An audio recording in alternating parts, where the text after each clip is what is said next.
마감의 기술로 이어가도록 하겠습니다. 최영지 전문가 제 옆에 모셨습니다. 어서 오세요. 안녕하세요. 네, 안녕하세요. 역시나 트럼프 관련해서는 과도한 낙관론 좀 경계해야 한다라는 생각이 많이 드는 하루였던 것 같습니다. 오늘 시장 어떠셨나요? 네, 역시나 관세 이슈가 정말 어려운 것 같습니다. 여러 가지 불확실한 경제 상황 속에서 관세 부과에 대한 예고가 또다시 나오게 된 건데요. 특히나 우리가 가장 우려했던 자동차 관세에 대한 내용이었습니다. 밤사이에 미국에서는 트럼프 대통령이 4월 3일부터 외국산 자동차에 25% 관세를 부과하겠다라고 발표를 했는데요.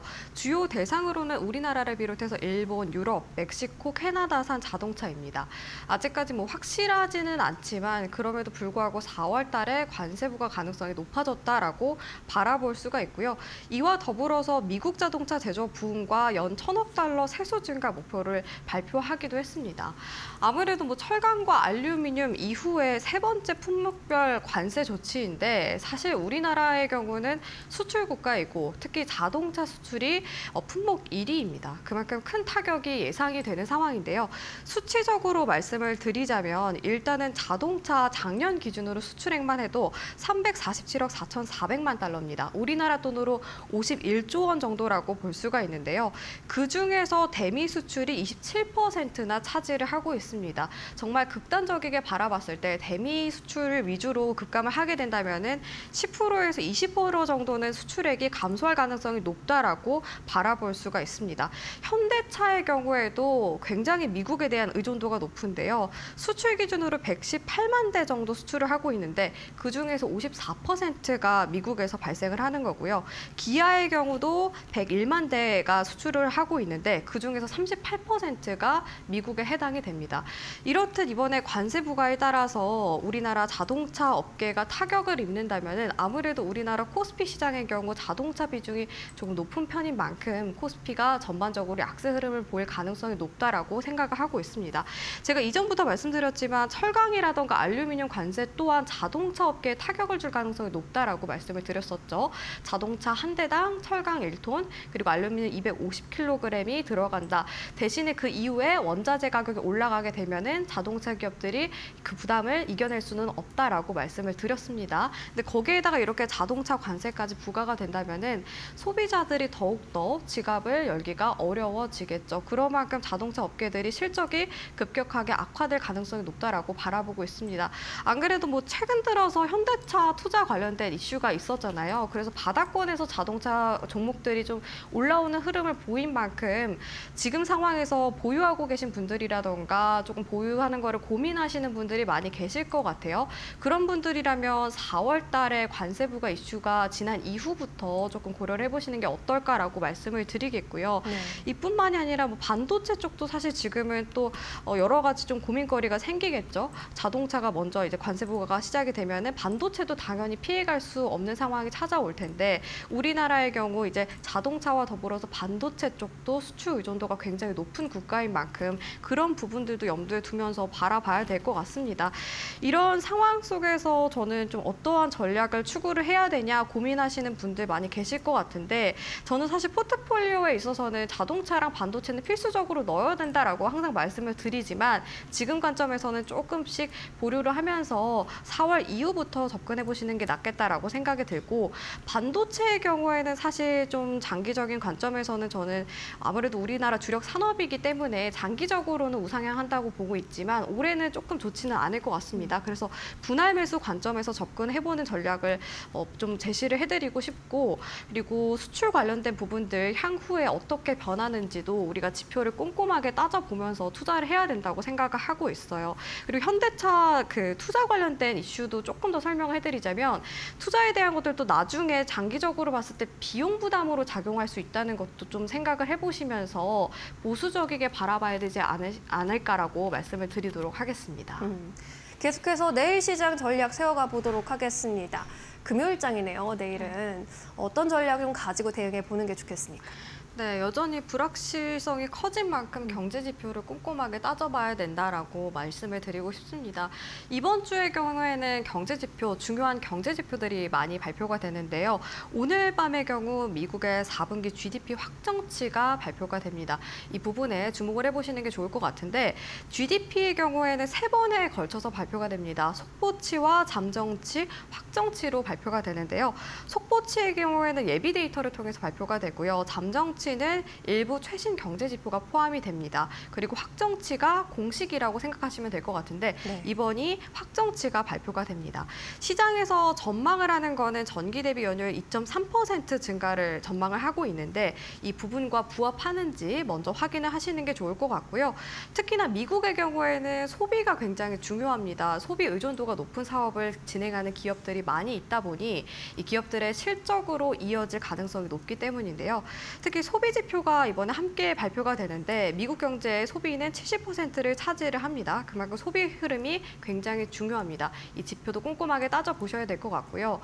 내일 밤의 경우 PC 가격 지수가 또 발표가 되죠. 굉장히 중요한 물가 지표라고 몇 번이나 강조를 했었습니다. 연준에서 특히 꼼꼼하게 따져보는 지표인데 일반적으로 뭐 소비자 물가 지수는 좀 품목이 정해져 있지만 개인 소비 지출의 경우에는 진짜 소비자들의 소비 패턴들을 확인을 할 수 있는 지표입니다. 그래서 이게 전망치와 어떤지 확인을 해야 될 것 같은데 지금 시장에서 전망을 하는 게 전월 대비 0.3% 상승이고요. 근원 PC의 경우에도 동일하게 0.3% 상승을 예상을 하고 있습니다. 현재 상황에서 사실 물가가 조금씩 둔화가 되고 있는 흐름이고 하지만 고용 시장이라던가 경제에 대한 부분들은 아직까지는 좀 성장세를 보이지 않고 있고 오히려 둔화되고 있는 상황입니다. 거기다가 향후에 관세 부과가 이루어졌을 경우에는 더욱더 경제 상황에 타격을 줄 가능성이 높은 만큼 경제 상황에 대한 것들을 우리가 꼼꼼하게 따져봐야 된다라고 말씀을 드리고 싶고요. 그리고 다음 주에 이제 공매도 재개를 앞두고 업종별로 차별화된 장세가 전망이 되고 있습니다. 장기적으로 봤을 때는 공매도가 재개가 됐을 때 아무래도 외국인 수급이라던가 MSCI 선진국 지수에 편입이 됐을 때도 긍정적인 부분들은 많이 있기는 합니다. 유동성도 더 풍부해질 가능성도 있는데요. 다만 이제 고평가돼 있는 2차 전지라던가 바이오 종목들 위주로 먼저 좀 주가 변동성이 크게 나올 가능성이 있습니다. 그래서 보유하고 계신 분들이라면 더욱더 주의가 필요하다 말씀을 드리고 싶고 그리고 또 공매도가 재개가 될 경우에는 공매도 테마주들도 나오는 경우가 많이 있습니다. 그래서 의미 없이 그냥 공매도 영향에 따라서 주가가 크게 움직이고 그만큼 또 단기적인 접근을 하시는 분들도 굉장히 많이 있는데 이렇게 명확한 원인이 없이 성장성 없이 움직이는 종목들은 되도록이면 접근을 하지 않으셨으면 좋겠다라고 말씀을 드리겠고요. 공매도 재개가 진행이 됐을 경우에는 저평가 종목이라던가 과대낙폭 종목이라던가 혹은 저 같은 경우는 이제 대형주들은 유동성이 풍부하잖아요. 이런 유동성이 풍부한 기업들이 더 공매도에 타격을 입을 가능성이 높다고 생각을 하고 있습니다. 이럴 때일수록 중소형주들 작년에 또 많이 낙폭 나온 종목들 위주로 우량한 기업들을 잘 편입을 시킨다면은 조금 더 성과가 있고 변동성을 대비할 수 있는 전략이 되지 않을까라고 말씀을 드리고 싶고요. 이런 전략적인 부분들은 제가 매주 설명을 해드릴 테니까 참고하셨으면 좋을 것 같습니다. 네. 공매도가 이제 3월 31일로 이제 코앞으로 다가온 상황인데 공매도가 재개되게 된다면 물론 장점도 있겠지만 지금 2차 전지 바이오주 보유하신 분들은 좀 꼼꼼하게 체크해 보실 필요가 있겠고요. 낙폭이 좀 과대한 중소형주 위주로 우량한 기업을 선별해 보자라고 말씀해 주셨는데 그렇다면 시초가 공략주로 어떤 종목 보는 게 좋겠습니까? 네, 오늘 코난 테크놀로지를 가지고 왔는데요. 아무래도 과대낙폭 종목을 또 말씀을 드렸었고 그리고 최근 들어서 좀 수급이 들어오는 움직임이 보여서 코난 테크놀로지를 가지고 오게 됐습니다. 사업 먼저 설명을 해드리자면 코난 테크놀로지는 인공지능 소프트웨어 전문 기업입니다. 그러다 보니까 뭐 딥시크 관련해서도 부각이 됐던 종목이기도 한데요. 최근에 거래량이 발생을 하면서 주가가 급등을 했었죠. 한 가지 이슈가 있었습니다. 바로 거대 언어 모델 모델을 출시한다라는 소식이 있었기 때문인데요. 이달 안에 출시가 될 걸로 보입니다. 여기에서 거대 언어 모델이라는 거는 사람처럼 자연스럽게 문장을 생성하는 AI 모델이라고 생각하시면 될 것 같습니다. 기존에도 출시가 됐던 적이 있는데 이번에 성능을 더 높여서 출시할 걸로 보이고요. 여기서 매개 변수라는 게 있는데 AI 모델이 학습을 통해서 자동으로 조정하는 값을 의미합니다. 이 매개 변수가 320억 개라고 합니다. 근데 딥시크에 비해서 5% 정도밖에 안 되는 수준이긴 하지만 성능 지표에 있어서는 대등한 점수를 기록했다고 하는데요. 그만큼 기술력이 뛰어나다라고 보면 될 것 같고요. 그리고 코딩 성능의 경우에도 동일한 매개 변수에 비해서 평균 4.75%포인트 높은 수준을 기록했다고 합니다. 이전에 또 이 엔터프라이즈 10을 출시를 했던 적이 있는데 그때에 비해서 성능이 4.5%포인트나 향상이 됐다고 해요. 그래서 이번에 출시에 대한 기대감이 주가에 반영이 될 가능성이 높다라고 생각을 하고 있습니다. 그리고 이뿐만이 아니라 기존에 했던 코난 서치라던가 코난 와처 이런 사업 다각화를 통해서 앞으로도 성장세가 지속이 될 걸로 전망이 되고요. 거기에다가 저는 이제 매출에 대한 부분들이 굉장히 중요하다라고 생각을 하고 있습니다. AI 버블 이후에 사실 실적에 반영이 안 돼서 주가가 많이 하락한 종목들이 있어요. 근데 코난 테크놀로지는 실적이 꾸준히 개선세를 보이고 있는 상황인데요. 매출 측면에서 말씀을 드리자면 2023년에 244억 원 매출을 기록을 했고요. 작년의 경우 263억 원을 기록하면서 전년 대비 7.7% 매출이 증가를 했습니다. 여기에다가 수주 잔고도 계속해서 개선이 되고 있는 상황인데 2022년에는 130억 원의 수주 잔고를 기록을 했다면 2023년에는 150억 원, 그리고 작년에 3분기 기준으로 277억 원까지 수주 잔고가 확대가 됐습니다. 이렇게 수주 잔고가 확대가 되고 있다는 거는 향후에 매출이 발생할 거리들이 많아졌다라고 볼 수가 있는데요. 이런 기대감들이 또 반영이 될 가능성이 높고 이렇게 수주 잔고와 함께 매출이 개선이 되는 원인은 생성형 AI 기반 솔루션 도입이 증가함에 따라서 수혜를 받고 있다라고 볼 수가 있습니다. 이뿐만이 아니라 투트랙 전략을 통해서 성장 동력을 확보했다라고 볼 수가 있는데요. 기존의 코난 테크놀로지는 소프트웨어 쪽으로 고도화가 됐는데 거기에다가 하드웨어 어플라이언스도 접목을 해서 차별화된 전략을 추구를 하고 있습니다.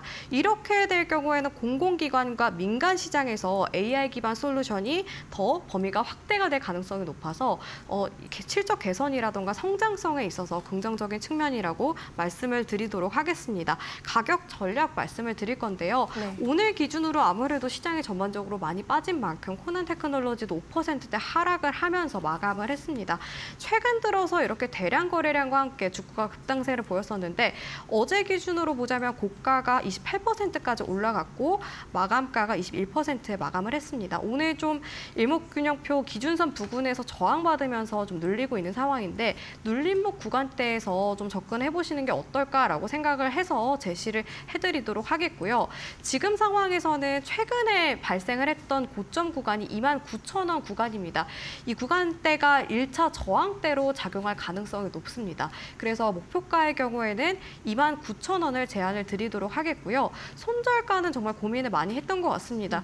이동평균선이 아직은 정배열로 좀 만들어지지 않은 상황에서 지금 저항을 받고 있는 상황인데 거래량 측면으로 봤을 때는 저는 좀 긍정적이게 바라보고 있고 특히 코난 테크놀로지가 시가총액이 2천억 원 정도 가벼운 종목이다 보니까 더 좀 변동성이 나와줄 걸로 보이거든요. 그래서 최근에 매물대 보니까 17,400원 구간대 이때까지 매물이 가장 많이 쌓여 있고 이 구간을 이탈을 하게 되면은 조정이 많이 받을 걸로 좀 예상이 되더라고요. 그래서 손절가의 경우에는 17,400원 부근을 말씀을 드리겠고 이번 달 안에 출시가 되는 신제품에 대한 기대감들 이런 모멘텀들까지도 참고를 해보시면서 바라봐 주셨으면 좋겠습니다. 특히나 코난 테크놀로지는 소프트웨어 기업인 만큼 딥시크와 관련해서도 같이 움직이는 경향이 있거든요. 그래서 만약에 보유하고 계신 분들이라던가 신규 접근 원하시는 분들은 딥시크에 대한 이슈들도 확인을 하면서 전략에 참고를 하셨으면 좋을 것 같습니다. 네. AI 소프트웨어 전문 기업 코난 테크놀로지 선정해 주셨습니다. 이제 신규 LLM 출시 이슈로 인해서 많은 주목 받아가고 있는 만큼 앞으로의 주가 흐름 주시해 보시죠. 오늘 여기까지 이야기 나누겠습니다. 고맙습니다.